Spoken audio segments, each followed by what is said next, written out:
একজন ব্যক্তি কাবার গিলাফ ধরে কান্না করছিলেন। কাবার গিলাফ ধরে কান্না করতে করতে বলতেছিলেন, আল্লাহ তুমি আমাকে মাফ করে দাও, এই করে দাও, সেই করে দাও, অনেক কান্না করছিলেন। লোকেরা দেখে রাসূল সাল্লাল্লাহু আলাইহি ওয়াসাল্লাম বললেন, ইয়া রাসূলুল্লাহ, এই ব্যক্তি যেভাবে কাবার গিলাফ ধরে কান্না করছে, আল্লাহ মনে হয় তার জীবনের সমস্ত গুনাহগুলো মাফ করে দিবে। রাসূল আরবি সাল্লাল্লাহু আলাইহি ওয়াসাল্লাম বললেন, শুনো শুনো, তোমরা জানো না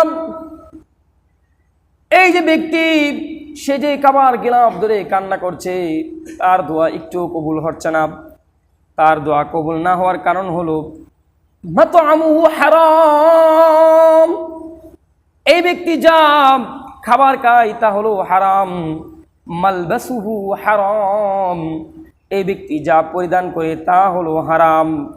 মাশরাবুহু হারাম, এই ব্যক্তি যা পান করে তাও হলো হারাম। অর্থাৎ তার সমস্ত কিছুই হলো হারাম দ্বারা উপার্জিত। এই হারাম দ্বারা উপার্জিত হওয়ার কারণে তার কোনো কিছুই কবুল হচ্ছে না।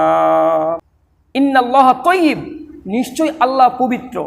লা ইয়াকবালুল্লাহু ইল্লা বিত-তাইয়্যিব, তিনি পবিত্রতা ছাড়া কোনো কিছুই গ্রহণ করেন না। সুবহানাল্লাহ। তাহলে আল্লাহর কাছে কোনো কিছু কবুল হওয়ার জন্য নাম্বার 1 শর্ত হলো কি? জিনিসটা হালাল হওয়া। কি হওয়া? হালাল হওয়া। হারাম হলে আল্লাহর কাছে গ্রহণযোগ্য হবে না।